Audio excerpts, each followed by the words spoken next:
selama ini dibimbing oleh Bapak Bendara, ya. Baik.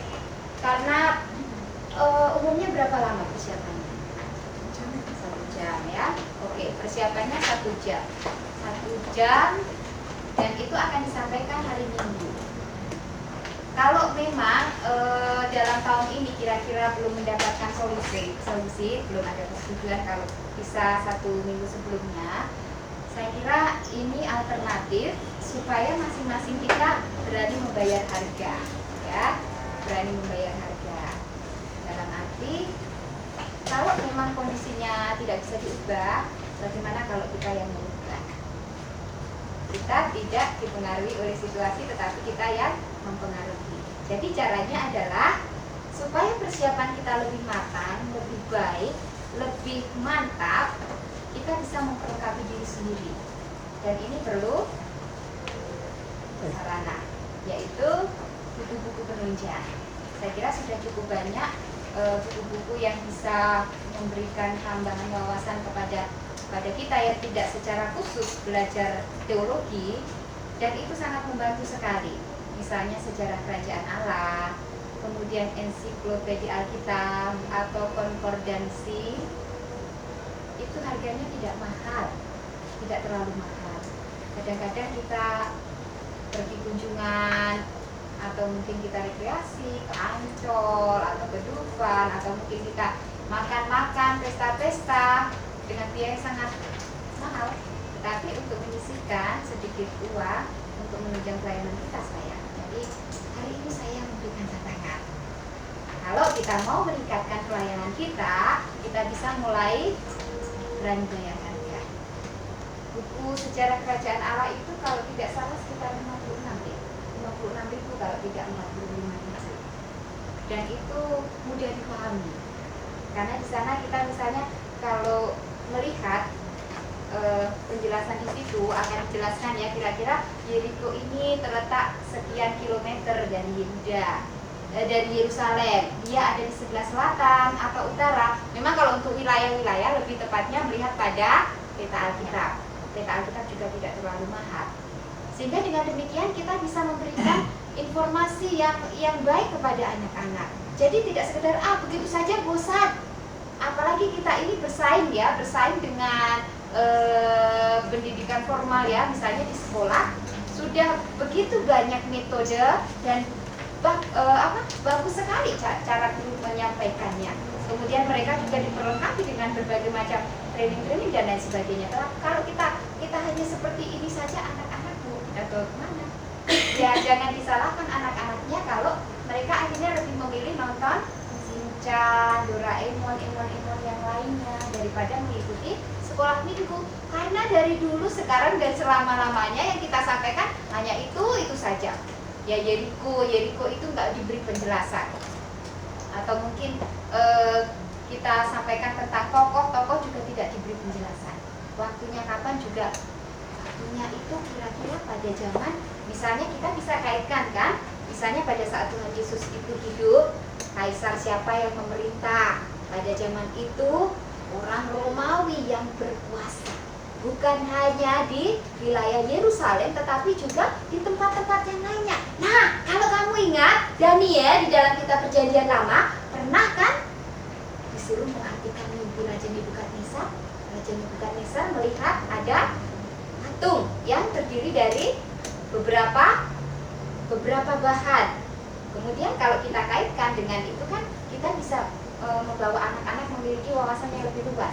Oh iya ya, pada saat itu Nebukadnezar yang memerintah kerajaan Babel pada saat itu memang menguasai sampai akhirnya turun-turun ke bawah dan kakinya terbuat dari apa? Ada yang ingat? Dari besi ya, dari besi, dan itu gambaran pemerintahan Roma, dan pemerintahan Roma itu terkenal sepanjang sejarah itu memerintah dengan sangat kejam, dan itu dialami oleh bangsa Israel. Dengan demikian untuk kelas anak yang kelas 5, kelas 6 itu sesuatu yang menarik. Tapi kalau kita hanya sampaikan ya begitu-begitu saja, anak-anak bosan, tidak ada sesuatu yang baru yang mereka dapatkan. Dan ini adalah tugas kita sebagai guru sekolah minggu. Bagaimana caranya supaya informasi yang saya berikan ini bisa menarik buat anak, menambah wawasan mereka sehingga mereka terus-menerus antusias. Apalagi ya minggu depan, apalagi ya, aduh rasanya saya ingin cepat-cepat hari Minggu. Kalau kita tidak menambah wawasan dengan berbagai macam informasi. Jadi usahakan ya mungkin kalau tidak bisa membeli dalam 1-2 bulan, mungkin ditabung sedikit-sedikit. Ensiklopedia Alkitab atau mungkin sejarah kerajaan Allah, kemudian peta Alkitab. Dan itu menarik sekali Bapak Ibu. Dengan demikian, sekalipun persiapan dilakukan hari Sabtu, kita sudah buat sendiri caranya bagaimana, seperti yang sudah dibagikan. Berkaitan dengan mempersiapkan pelajaran ini, salah satu prinsip yang kami terapkan, kesebutan evangelisasi anak terapkan, kami tidak hanya menyampaikan cerita sesuai dengan topik pada hari itu. Misalnya di sini saya ambil contoh Yesus membangkitkan Lazarus. Jadi prinsip yang kami pakai dalam rangka menginjili anak dan mengajar anak, kami memasukkan prinsip dengan sebutan menjalin pokok Injil dalam sebuah cerita. Jadi pada saat kita cerita, kita tidak hanya cerita tentang Lazarus saja, tetapi juga kita akan menyampaikan beberapa poin yang harus diketahui oleh anak setiap kali kita bercerita, yaitu anak harus tahu status mereka di hadapan Allah. Kemudian anak harus mengerti hal-hal apa saja yang harus mereka lakukan supaya dosanya diampuni dan lain sebagainya.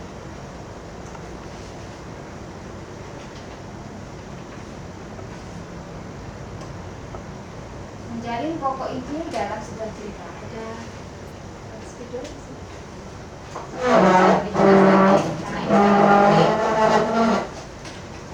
Pada waktu saya mulai masuk sekolah teologi, sebelumnya saya sudah terlibat dalam pelayanan anak dan mengikuti beberapa training yang diselenggarakan dari beberapa lembaga. Tetapi saya bersyukur bahwa melalui pelayanan Persekutuan Evangelisasi Anak yang ada di Bandung dan juga Institut Alkitab Piranus, kami dibukakan, pengertian kami dibukakan bahwa setiap kali kita menyampaikan firman Allah, anak harus dibawa kepada pusat berita itu, yaitu Injil tadi. Karena sering yang kita temukan adalah begini. Kalau misalnya kurikulum yang berlaku dalam sekolah minggu itu mengambil bahan dari Perjanjian Lama, nama Yesus sama sekali tidak pernah disebut, sehingga anak seringkali bingung. Sebenarnya Allah yang disembah oleh bangsa Israel, Allah yang disembah oleh Elia, oleh Daniel sama nggak sih dengan Tuhan Yesus? Dan itu tidak disampaikan di sekolah minggu. Dan ini saya kira berdasarkan pengalaman saya pada waktu masih di sekolah minggu maupun pada saat mengikuti training-training untuk mengajar anak di sekolah minggu itu tidak disebut. Dengan menjalin pokok Injil, kita akan bisa menjembatani bagaimana cara menjelaskan kepada anak-anak bahwa Allah yang dikenal pada zaman Perjanjian Lama itu adalah Allah yang dikenal dalam Perjanjian Baru dan sekarang ini kita kenal, yaitu Tuhan Yesus Kristus. Menjalin pokok Injil dalam sebuah cerita. Yang pertama yang harus kita jelaskan adalah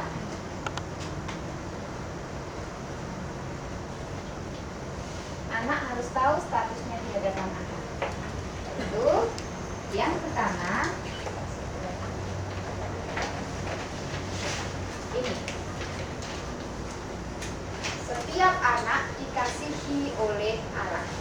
Kenapa ini penting? Selalu kita sampaikan setiap kali menyampaikan firman Allah, supaya anak memahami bahwa dasar harga dirinya di hadapan Tuhan itu adalah karena dia dikasihi, bukan karena hal yang lain.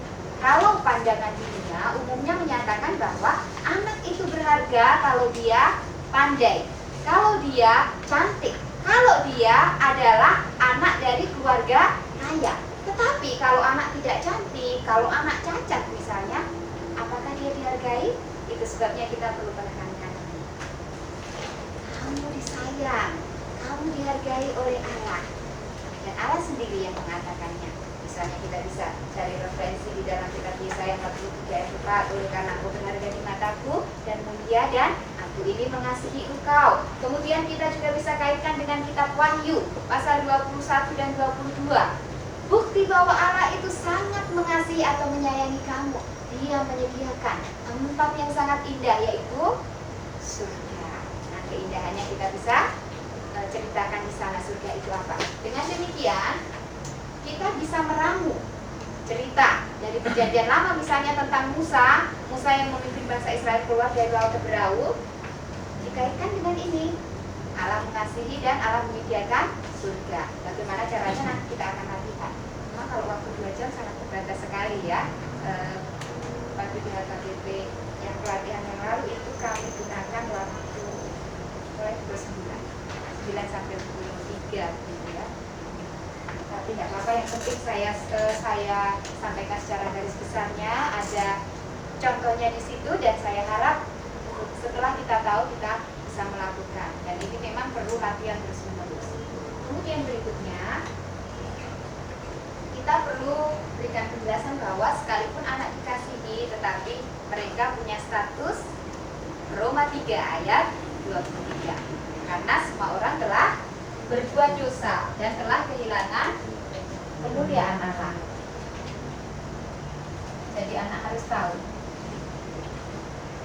pertama Allah mengasihi, kemudian kedua semua anak atau orang telah berbuat dosa.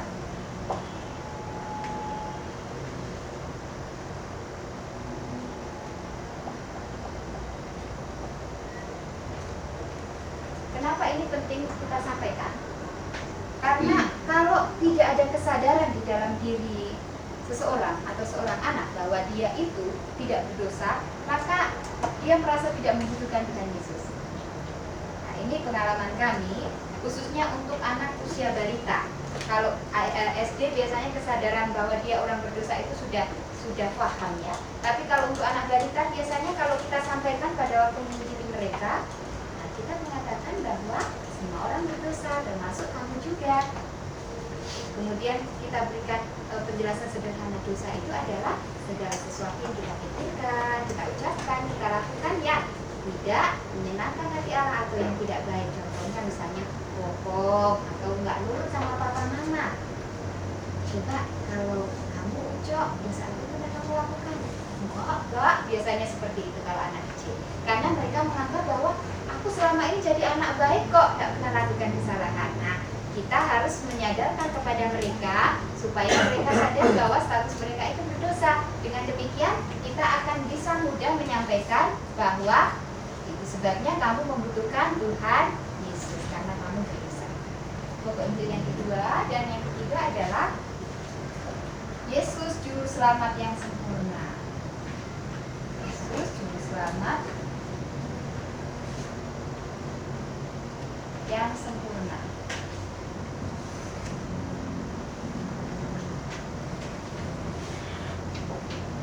Pokok ini sangat penting kita sampaikan untuk menumbuhkan kekaguman anak kepada Tuhan Yesus. Apalagi zaman sekarang iblis berusaha dengan berbagai macam strategi mencoba mengalihkan perhatian anak-anak dari Tuhan Yesus. Karena kita tahu kalau sejak awal atau sejak dini kita memenangkan jiwa anak, berarti kemungkinan besar seluruh hidup anak tersebut dipersembahkan untuk kemuliaan Tuhan. Ibaratnya seperti ini. Kalau kita lihat ada lilin, ya lilin yang masih dingin, ini ibaratkan seperti anak-anak. Kemudian kita mungkin di sini ya, tinggal setengah abad. Kemudian yang opung-opung ada di sini. Nah, kalau kita memenangkan anak, tidak kelihatan ya. Kalau kita memenangkan anak, berarti waktu mereka, potensi mereka, kesempatan mereka sangat besar untuk bisa diberikan kepada Allah. Dan iblis tidak mau. Itu sebabnya pelayanan anak-anak berusaha untuk disepelekan.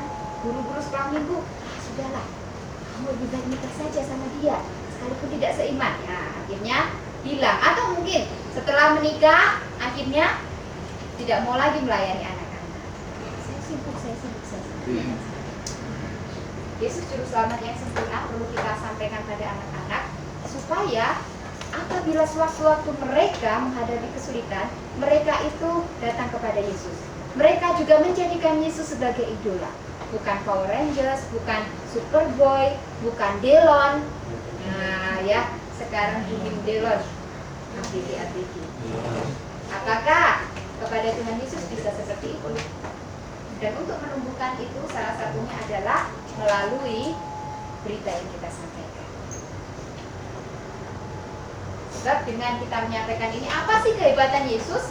Kenapa sih kita mesti kagum kepada Dia? Kenapa sih kita mesti mengidolakan Dia? Kita harus sampaikan bagaimana caranya. Nanti kita akan lihat contoh di situ. Jadi di sini kita perlu memberikan penekanan bahwa meskipun Yesus ini adalah Allah yang datang ke dunia menjadi manusia, Dia berbeda dengan semua manusia yang lainnya. Dia tidak pernah berbuat dosa. Kemudian selama Dia hidup di dunia, Dia melakukan berbagai macam mujizat.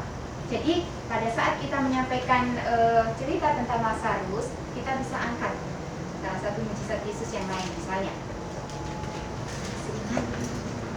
ya waktu Tuhan Yesus sampai di kota Yeriko, kemudian orang mengherangi, ada seseorang yang siapakah yang datang ke tempat ini sehingga orang begitu ramai menyambutnya. Yesus anak Daud, kesempatan untukku. Dan orang itu mulai teriak, Yesus anak Daud, kasihanilah aku. Ngapain sih teriak-teriak? Yesus anak Daud, kasihanilah aku. Dan pada saat itu Tuhan Yesus berbelas kasihan kepada orang yang berteriak. Lalu Dia menyuruh orang untuk memanggil orang tersebut dan mengatakan, apakah yang engkau inginkan untuk aku lakukan? Sembuhkanlah mataku. Lalu saat itu Tuhan Yesus mengatakan, melihatlah engkau. Dan akhirnya, saya bisa melihat. Bartimeus disembuhkan oleh Tuhan Yesus. Dia Allah, Dia luar biasa, bisa membuat orang yang sejak kecil, sejak lahir buta, dan pada saat itu bisa melihat. Tuhan Yesus tidak hanya berkuasa pada zaman dulu, tapi sekarang pun dan selama-lamanya. Kalau ada orang yang sakit, bisa disembuhkan.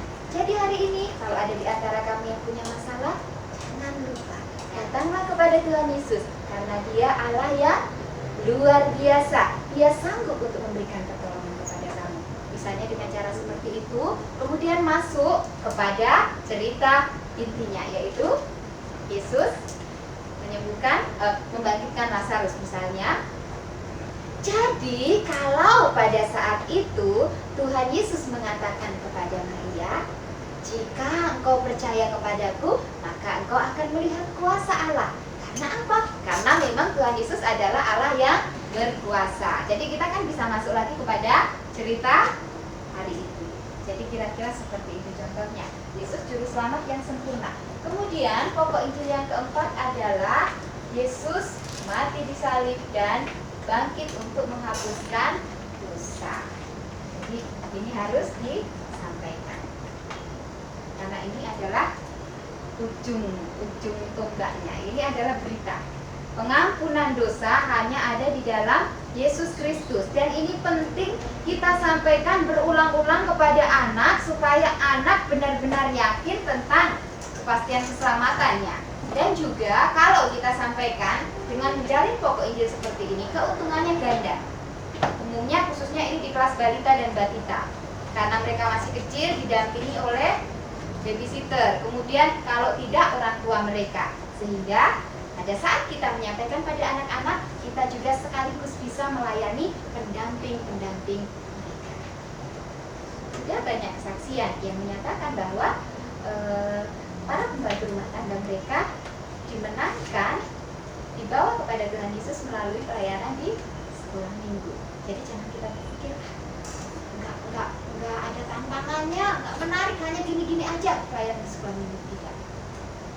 Pada saat firman Allah ditaburkan, kita ingat bahwa firman-Ku tidak akan kembali dengan sia-sia. Dia akan mengerjakan bagian yang diperintahkan dan tidak menutup kemungkinan kita yang menyampaikan, mungkin pada saat orang-orang tersebut pergi dan lain sebagainya, dia ingat dengan firman Allah yang sudah dia dengar di sekolahnya. Dan ini kita perlu sampaikan kepada anak-anak. Itu sebabnya kita perlu memberikan fakta-fakta tentang kematian dan kebangkitan Yesus ini. Jadi pada saat kita bercerita, mungkin minggu ini kita bisa menonjolkan dari segi penderitaan Yesus misalnya. Tahu enggak kan? Tuhan Yesus itu tidak pernah sekalipun melakukan kesalahan, karena dia adalah Allah yang tidak pernah berbuat dosa. Tetapi dia itu dituduh melakukan berbagai macam perbuatan sampai akhirnya dia dijatuhi hukuman yang paling berat pada saat itu, yaitu hukuman disalibkan. Coba kalau kamu itu selama ini baik kepada temanmu, kamu gak pernah melakukan kesalahan, kemudian lain didatangkan untuk menuduh, ini loh si Luhut kok tadi yang ambil permen, wah iya kemarin juga dia nyuri bukuku, kemarin dia juga nyuri uangnya mama. Sakit hati gak? Sedih gak kalau kamu diperlakukan seperti itu? Tuhan Yesus mengalami hal yang sama, bahkan lebih menyedihkan lagi, sampai akhirnya dia harus menanggung hukuman. Misalnya minggu ini kita tekankan berita itu, penderitaan yang dilakukan oleh Tuhan Yesus demi untuk mengampuni dosa. Kemudian minggu berikutnya kita tekankan kepada pokok yang lain. Misalnya salah satu penderitaan yang dialami oleh Tuhan Yesus, dia harus dicambuk-cambuk berulang kali, dan cambuk yang dipakai oleh pemerintah Romawi, prajurit Romawi yang mengajar Tuhan Yesus itu bukan orang-orang Yahudi loh ya, tapi prajurit Romawi. Itu minta ampun deh kalau menghajar orang, memakai cambuk yang ujungnya berduri, bukan hanya satu, umumnya itu punya tiga cabang, kemudian setiap cabangnya ada 3 lagi ujung-ujungnya, sehingga sekali dicambukkan itu biasanya 9 cambukan yang tertancap, dan itu biasa terbuat dari duri atau besi. Sakit nggak kira-kira? Nah, mungkin kita bisa bawa cambuk sedikit juga, disentil begitu ya. Sakit nggak? Nah, jangan tapi nanti anak-anak nangis ya. Kita gambarkan penderitaan Tuhan Yesus seperti itu. Nah, kemudian mungkin ditekankan itu, kemudian minggu berikutnya ditekankan tentang keajaiban kebangkitannya. Itu juga perlu ya, supaya anak-anak tahu betapa berkuasanya Tuhan Yesus. Dari sini kemudian yang kelima adalah undangan atau tantangan untuk menerima Tuhan Yesus sebagai juru selamat. Terimalah Dia. Ini kita sampaikan juga dalam setiap cerita dengan tujuan, kalau misalnya pada saat itu ada anak yang hadir, dia belum pernah menerima Tuhan Yesus menjadi juru selamat, maka dia akan memberikan hatinya pada saat itu untuk percaya pada Tuhan Yesus. Bagi anak yang sudah percaya, diteguhkan kembali. Bagi kamu yang sudah menerima Tuhan Yesus menjadi juru selamat, Tuhan Yesus ada di dalam hatimu melalui kehadiran Roh Kudus. Itu sebabnya tidak pantas kalau kamu masih suka bohong. Tidak pantas kalau masih suka malas datang ke sekolah minggu, karena Tuhan Yesus yang ada di dalam hatimu selalu ingin membawa kamu untuk melakukan perbuatan-perbuatan yang baik. Jadi ini adalah tantangan supaya anak-anak punya komitmen untuk melakukan perubahan. Jadi dari pokok Injil ini sangat penting sekali, dan ini bisa dilakukan setiap minggu. Itu sebabnya kita perlu mengadakan persiapan. Bagaimana caranya, pengkalimatannya bagaimana, kemudian kita masukkan kepada bagian-bagian apa. Jadi langsung saja sekarang mari kita lihat, misalnya untuk Yesus membangkitkan Lazarus, cerita ini kita harus menetapkan tujuan. Biasanya kalau di dalam kurikulumnya sudah ada ya tujuannya apa, kemudian ayat yang sesuai apa, untuk kelas kecil, untuk kelas besar, dan lain sebagainya. Nah, untuk kelas balita atau kelas batita, karena kemampuan mereka itu masih terbatas untuk memahami sesuatu, kita bisa menyederhanakan kalimat-kalimat sulit. Misalnya, anak Allah itu bisa kita sampaikan atau diganti dengan Tuhan Yesus. Atau misalnya aku, kata aku dengan huruf besar untuk lebih membawa anak kepada bahwa firman itu tertuju kepada pribadinya, kita bisa ganti juga dengan Tuhan Yesus. Misalnya Ibrani 13 ayat 5. Aku sekali-kali tidak akan meninggalkan engkau. Supaya firman itu langsung tertuju kepada anak-anak, maka kita bisa berikan penjelasan. Tuhan Yesus sekali-kali tidak akan meninggalkan engkau, itu adalah kamu. Jadi sebut namamu masing-masing. Tuhan Yesus sekali-kali tidak akan meninggalkan Linda. Misalnya seperti itu. Jadi itu lebih masuk kepada anak-anak. Nah, tentu nanti dalam tahap berikutnya kita akan memperkenalkan kepada anak-anak yang lebih besar dengan istilah-istilah yang lebih sulit lagi. Jadi perlu dijelaskan Rabi itu apa, kemudian Taurat itu apa, sinagog itu apa, dan lain sebagainya.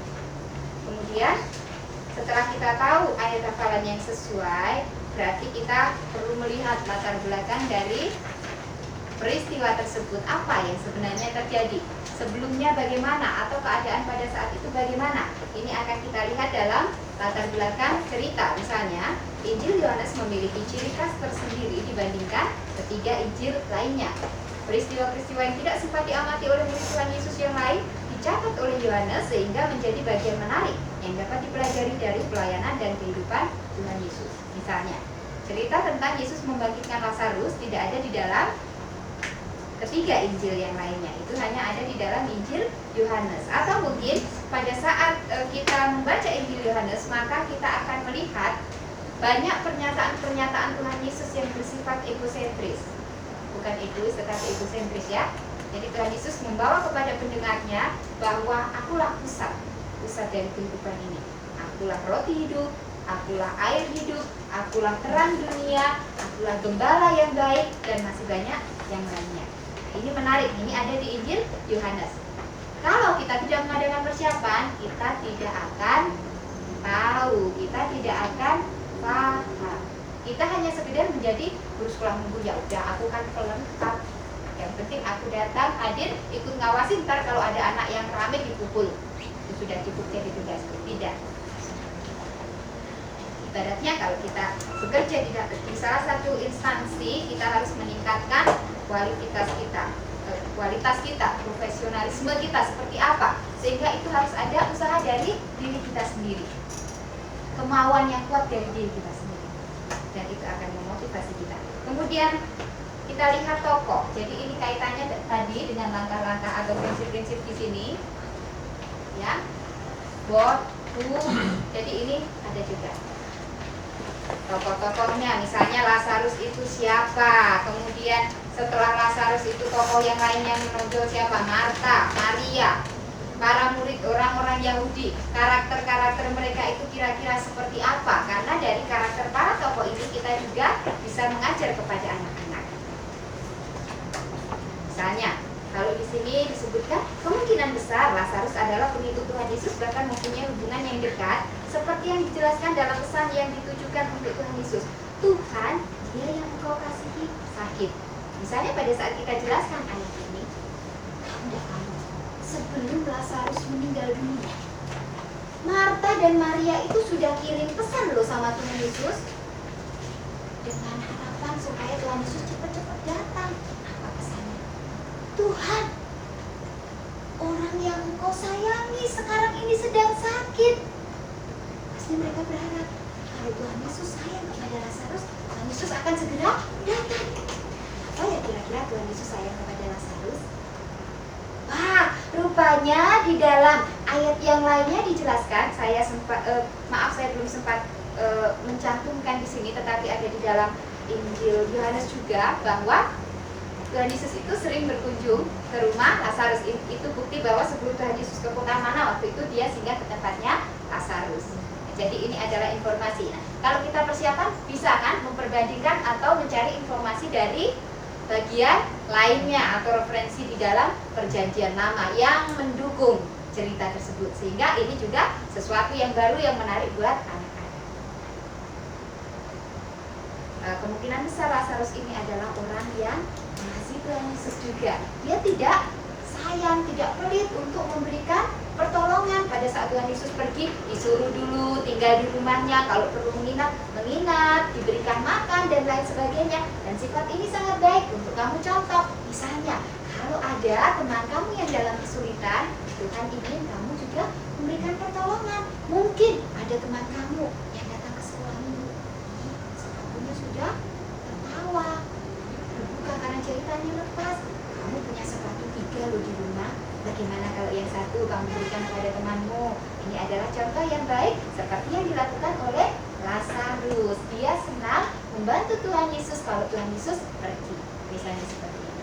Jadi dari karakter tokoh-tokoh ini kita bisa memberikan pelajaran yang positif atau negatif supaya anak-anak bisa mengambil pelajaran dari dalamnya. Kemudian juga misalnya tentang waktu.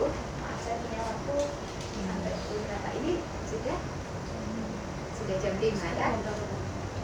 Seharusnya jam 3 sampai jam 5. Tapi tadi tidak on time ya. Saya kira bisa dilanjutkan ya. Tidak apa-apa kan kalau minggunya tersita sedikit.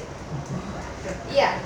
Kemudian berkaitan dengan waktu, ya waktu ini umumnya kita pakai ukurannya adalah pada zaman perjanjian lama atau perjanjian baru. Misalnya peristiwa ini terjadi pada zaman perjanjian lama sebelum Allah datang ke dunia menjadi manusia. Jadi sebelum Tuhan Yesus lahir ke dunia. Itu cukup. Tetapi untuk anak-anak yang kelas besar kita bisa berikan keterangan waktu yang lebih jelas lagi. Misalnya Tuhan Yesus itu lahir kira-kira tahun 4 sebelum Masehi. Nah, kamu kan sudah belajar di sekolah. Tahun pada saat misalnya beberapa bangsa itu memiliki ukuran tahun sendiri. Ada tahun Masehi, kemudian tahun Masehi itu ditetapkan sebagai hitungan untuk seluruh dunia. Tapi ada juga yang menggunakan hitungan berdasarkan peredaran bulan mengelilingi bumi, dan itu digunakan oleh saudara-saudara kita yang beragama Muslim, misalnya seperti itu. Tapi kalau Tuhan Yesus lahir itu dijadikan ukuran sebagai tahun pertama. Ada juga yang menyebut Yesus lahir itu sekitar tahun pertama, ada juga 4 tahun sebelumnya. Jadi ini kan penjelasan anak-anak dapat pemahaman ya, sehingga dia bisa jelaskan pada orang lain. Tidak hanya sekedar pokoknya sekitar 2000 tahun yang lalu. Oh, sejak dulu 2000 tahun yang lalu ya, tidak pernah tambah-tambah, misalnya seperti itu. Anak yang kritis akan bertanya, 2000 tahun yang lalu, sejak dulu 2000 tahun yang lalu, kenapa enggak 2004 tahun yang lalu, dan lain sebagainya. Jadi ukuran waktu ini kalau untuk anak-anak yang masih kelas kecil atau balita cukup untuk ukuran pada zaman perjanjian lama atau zaman perjanjian baru, atau pada zaman Tuhan Yesus hidup di dunia, atau mungkin pada zaman para rasul memberitakan Injil, misalnya Rasul Paulus, kemudian Rasul Petrus, seperti itu ukurannya. Kemudian tempat ini menyangkut misalnya dia di kota atau di desa, kemudian letak geografisnya itu kira-kira tanah itu subur atau tidak, misalnya kota Yudea kalau tidak salah ya. Misalnya kota Korintus, kita mau sampaikan pelajaran tentang surat-surat Korintus, atau mungkin keributan di Korintus. Korintus itu apa yang terkenal di sana? Apa? Betul, ya. Dia kota perdagangan. Kemudian selain perdagangan juga, sebelum berita Injil disampaikan di situ terkenal dengan ajaran pelacuran babi. Jadi jemaatnya menyembah kepada para dewa, dan imam-imamnya adalah para wanita, sehingga setiap kali orang beribadah itu ada dilakukan seks bebas, pelacuran babi. Itu sebabnya kan Rasul Paulus itu memberikan nasihat yang sangat banyak ya, 1 dan 2 Korintus, karena di sana prinsip-prinsip agama lama itu dicampur adukan. Jadi terjadi sinkritisme. Seperti kita kan misalnya untuk suku-suku tertentu, misalnya Manado, Batak, kemudian Kupang, upacara misalnya kita datang ke kuburan, nggak apa-apa sih datang ke kuburan, nggak dosa. Kita berdoa pun nggak dosa, hanya berdoanya kepada Allah atau kepada opung, seperti itu. Banyaknya kan berdoa, Oma audisi Indonesian Idol misalnya seperti itu, ya itu kan sudah salah, ya itu sudah salah. Misalnya seperti itu. Jadi kita perlu memberikan berbagai macam penjelasan kepada anak-anak tentang tempat-tempat ini supaya anak-anaknya juga mengetahui dengan banyak. Kemudian langkah yang kedua adalah menentukan urutan peristiwa. Urutan peristiwa ini sangat penting. Ini ibaratnya kalau kita sedang menuju satu tempat, kalau urutan peristiwanya beruntun, kita itu bisa cepat sampai, kemudian tidak menimbulkan pusing. Nah, karena kalau kita tidak menyusun urutan peristiwa, nanti muter-muter, jadinya mirdong. Mana sih ini penjelasannya, maksudnya apa sih? Tadi sudah dijelaskan lagi, kemudian muter-muter lagi, nggak sampai pada tujuannya. Katanya orang Jawa seperti itu ya. Iya, jadi kita harus belajar. Nah, kalau dalam peristiwa Yesus menyembuhkan Lazarus ini, pertama-tama apa sih yang dicatat atau dilaporkan oleh Alkitab? Rupanya Alkitab mencatat Lazarus, saudara Marta dan Maria, sedang sakit. Setelah itu apa yang terjadi? Marta dan Maria mengirim kabar kepada Tuhan Yesus. Setelah itu apa yang terjadi? Tuhan Yesus mengatakan bahwa penyakit tersebut akan menyatakan kemuliaan Allah. Setelah itu apa yang terjadi? Lazarus, saudara Marta, sedang sakit. Wah, ini mutar lagi, balik ke awal. Karena apa? Tidak menyusun urutan peristiwa. Mungkin bagi kita yang suka ngomong enak aja, tapi bagi yang mendengarkan, selesai. Sejak tadi muter-muter, balik lagi ke situ, balik lagi ke situ. Tujuan urutan peristiwa dicatat adalah supaya pelajaran yang kita sampaikan sistematis, sehingga anak-anak tidak bosan. Kita sampaikan itu urutannya, kronologisnya jelas, dan anak-anak mudah menerima. Jadi perlu dicatat urutan peristiwa secara beruntun, dan ini membutuhkan waktu. Kalau Sabtu baru dibuat, pulang begini sudah capek, belum lagi nanti pacarnya wakuncar, belum lagi anak nangis, ngajak jalan-jalan ke mall. Kapan mau dibikin urutan peristiwanya? Dalam mimpi saja tuh. Seperti itulah, ya sudah, akhirnya tidak mendarat, tidak sampai pada anak. Besoknya ngajar, ya itu tadi, Petrus berubah jadi Sakeus. Ya kalau anak-anaknya kritis, kalau tidak, oh jadi itu memang Petrus naik dulu ya. Kemudian setelah itu baru Sakeus ya. Seperti itu. Jadi memang itu sebabnya idealnya kalau yang ngajar untuk anak-anak balita dengan batita itu seharusnya orang-orang yang sudah berpengalaman. Biasanya selama ini terbalik ya. Kalau yang masih baru, di anak-anak saja, di balita saja, batita. Nanti kalau sudah di kelas besar kan takut ditanya, nanti nggak bisa jawab. Terbalik. Karena di kelas besar itu anak sudah kritis, dia sudah tahu banyak. Kemudian kalau ada guru yang salah, dia berani protes. Tapi kalau anak-anak balita, didengerin aja. Sekalipun ya akhirnya apa yang dia terima itu akan dibawa-bawa terus kalau tidak dijelaskan. Itu sebabnya guru balita dan batita harus jauh lebih hati-hati dalam menyampaikan cerita. Karena anak itu belajar dari apa yang dia dengar dan apa yang dia lihat. Bahkan anak-anak itu jauh lebih menghargai gurunya daripada orang tuanya sendiri. Sekalipun orang tuanya jelasin, enggak kok, tapi kata kakak di gereja seperti ini. Padahal itu yang salah. Jadi tolong ya supaya usahakan kalau bisa persiapan itu 1 minggu sebelumnya. Karena kita masih ada waktu untuk menyelidiki ini latar belakangnya apa, kata-kata yang sulit itu apa. Kemudian saya dulu waktu masih SD, rabi itu dalam bahasa Jawanya kan menikah ya. Nggak dijelaskan ini rabi maksudnya apa, disuruh nikah begitu ya. Tapi kalau ada penjelasan, rabi itu adalah sebutan yang biasa diberikan ada seorang guru yang sangat dihormati dan seperti itu misalnya. Jadi kan anak bisa memahami. Jadi kita mengajar itu tidak membiarkan anak dalam rasa penasaran mereka, tanya terus di sini. Tetapi berbeda kalau kita sudah bisa memberikan persiapan yang matang. Nah, selanjutnya setelah urutan peristiwa dibuat, tiba saatnya sekarang bagian yang ketiga kita menjalin pokok Injil. Jadi kelima hal ini kita bisa rangkaikan di dalam cerita supaya anak-anak bisa terus-menerus memahami hal ini.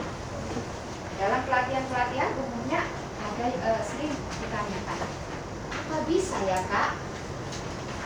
Kayaknya kok susah ya, anak apa bisa? Kemudian bagaimana waktunya ini loh, waktunya?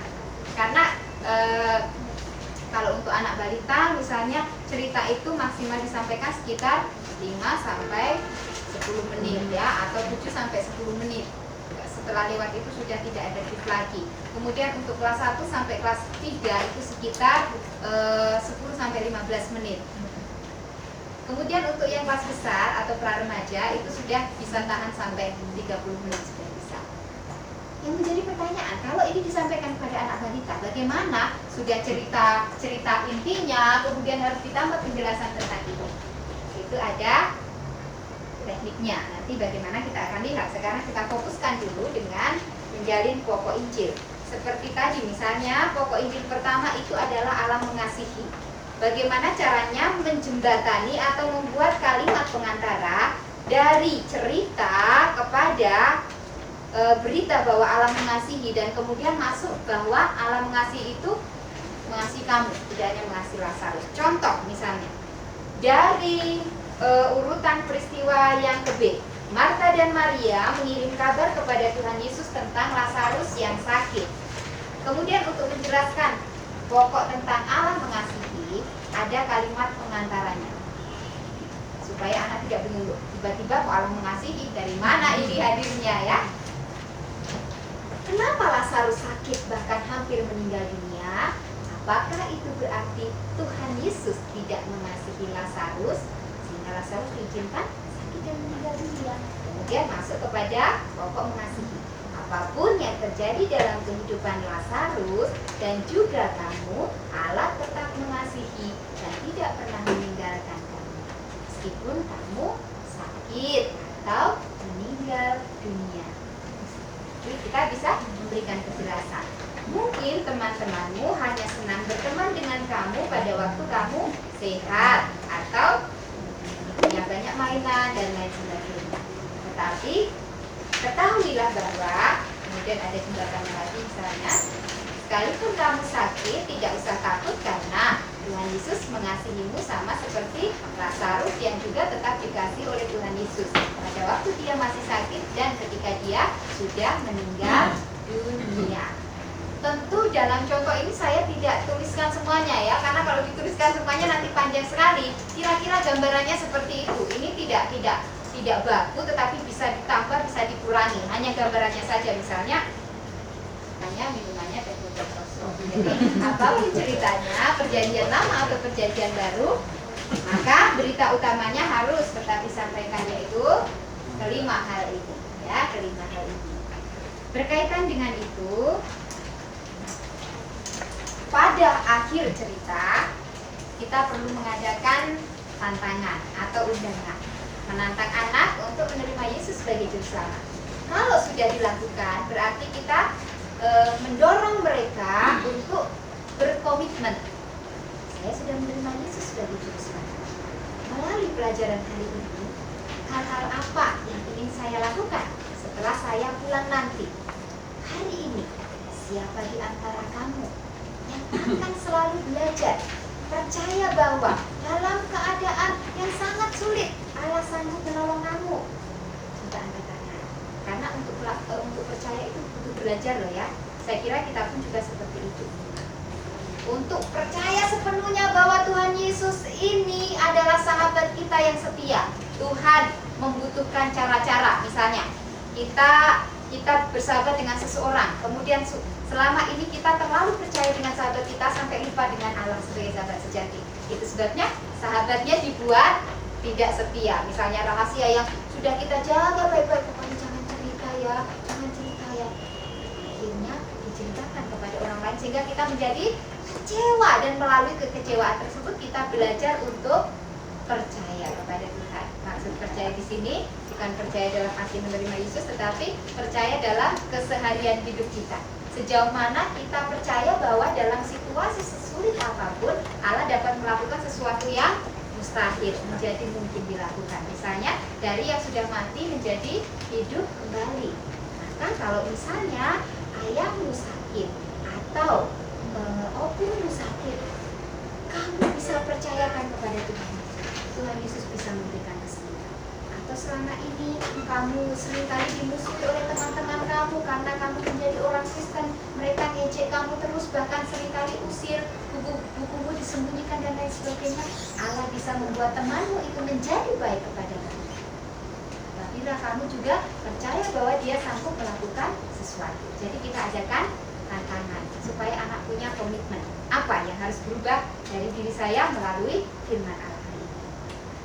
Berikutnya yang terakhir, bagian yang keempat, tidak kalah pentingnya dalam persiapan yang kita lakukan, kita harus melihat dan mengkaitkannya dengan acara. Ya, di dalam tema hari ini bukan hanya bahan persiapan yang kita pelajari, tetapi bagaimana seorang guru sekolah minggu mampu menyusun acara dalam kebaktian.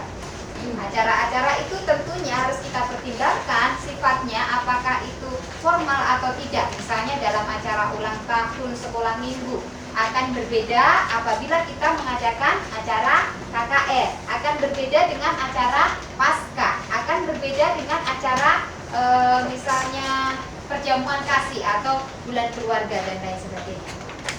Itu sebabnya kita perlu menyusun lagu-lagu apa yang tepat dengan pelajaran ini. Jadi kalau dilakukan persiapan, jangan hanya guru sekolah minggu yang bertugas menyampaikan firman Tuhan yang datang, tapi semuanya, termasuk yang memimpin pujian. Sudah deh, aku kan hanya memimpin pujian, nanti gampang. Anak-anak mau pilih apa hari ini? Sadarion. Waduh, nyanyi Sadarion, padahal pelajarannya tidak sesuai dengan nyanyian tersebut, karena anak yang disuruh milih, anak-anak tahu kita mau dibawa Sadarion. Ya itu maksud saya. Jadi bagaimana kalau gurunya sendiri tidak memberikan waktu untuk mempersiapkan apa-apa ini yang menunjang untuk memperkuat atau meneguhkan pelajarannya. Jadi yang memimpin pujian juga harus ikut terlibat dalam persiapan. Cocok nggak puji-pujian ini? Dan untuk puji-pujian itu pun kita perlu mempertimbangkan, kita perlu pilih. Pujian yang kita ajarkan pada anak-anak harus yang teologis dan edukatif. Jadi apakah ini sesuai dengan firman Allah? Misalnya kalau saya rajin ke gereja, pasti saya masuk ke surga. Wah, kelihatannya benar kan, rajin ke gereja. Tapi apakah bisa masuk ke surga dengan rajin ke gereja? Tidak bisa. Berarti lagu ini tidak bisa kita ajarkan. Ataupun kalau kita ajarkan, diganti kata-katanya karena tidak teologis. Jadi kita harus kritis dalam hal itu. Untuk kritis, maka kita harus belajar, tahu membedakan mana yang teologis dan mana yang tidak. Kemudian edukatif, mendidik atau tidak kalau lagu ini disampaikan kepada anak-anak. Jadi kita harus mempertimbangkan itu sebabnya pentingnya persiapan. Dan di dalam persiapan ini untuk mempersiapkan acara kan bahan pelajarannya sudah, kemudian lagu-lagunya sudah, kemudian aktivitasnya bagaimana. Di salah satu gereja kami melihat waktu itu ceritanya tentang Goliat dan Daud, tetapi aktivitasnya saya kalau ingat mau tertawa, mau warna kura-kura. Nyambungnya di mana? Ya mereka bilang, ya habisnya ini Bu, kami sudah bingung mau buat apa lagi. Karena nggak ada persiapan. Nyambungnya di mana Goliat dengan Daud dan aktivitas kura-kura. Kalau kita persiapan, kita akan memikirkan masa depan, ya.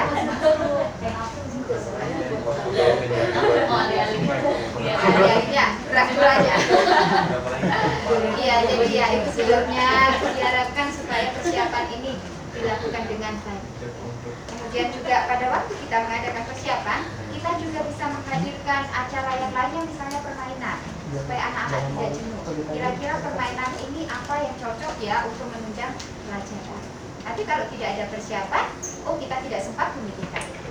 Untuk untuk baca Alkitab saja nggak tahu selesai apa tidak, kalau perlu di jalan untuk bacanya. Nah, untuk sampai kepada tahap itu kita perlu ada komitmen, kita juga perlu melatih diri.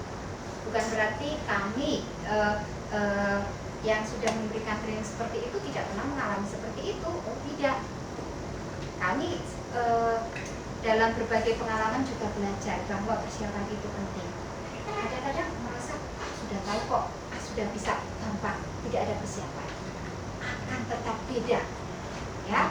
Di dalam hati itu selalu ada perasaan tertutup. Kamu ngajarin orang, kamu sendiri tidak persiapan dengan baik. Atau lihat bagaimana hasilnya kalau kamu tidak persiapan. Dengan pengalaman yang kamu andalkan, maka pemberitaan yang kamu sampaikan hanya sampai kepada tahap pengetahuan, tidak akan sampai kepada hati. Karena apa? Tidak ada persiapan. Sebab persiapan ini tidak hanya menyangkut bagaimana kita meramu satu pelajaran, tetapi juga kesiapan hati kita. Dan itu kita bertanggungjawabkan kepada Allah. Karena Allah yang memiliki jiwa anak-anak. Kalau tidak berdoa pun akan sangat berbeda. Kalau misalnya saya tidak persiapan, kecuali kalau memang ditunjuk mendadak itu beda kasus ya. Tapi kalau ini sudah tahu jadwalnya, kemudian saya tidak mempersiapkan dengan baik, maka ketika mengajar itu ada kegentaran. Terus saya tidak mengajar, cukup dituduh dengan itu saja sudah membuat konsentrasi kita itu berkurang ya. Kemudian keyakinan kita untuk menyampaikan sesuatu itu juga berkurang. Jadi mari kita lakukan persiapan karena kita sudah tahu betapa pentingnya arti persiapan pelajaran ini. Bukan hanya pada saat kita menyampaikan cerita, dari awal ketika kita menyambut anak-anak, karena kita sudah mempersiapkan dengan baik apa yang harus kita ucapkan, kemudian apa puji-pujiannya, apa aktivitasnya, permainannya apa, sehingga kita bisa siap dan mantap tampil di depan anak-anak. Hormat bagi anaknya, hormat bagi Roh penghibur ketiganya yang esa. Haleluya, haleluya, ketiganya yang esa. Jadi Roh Kudus yang ada di dalam perut Ibu Maria itu adalah Allah sendiri yang nanti kata malaikat Gabriel akan lahir menjadi juru selamat, yaitu Tuhan Yesus Kristus. Kita hadir di sini tetapi kita satu. Di dalam Tuhan kita semua sama, tidak ada yang beda.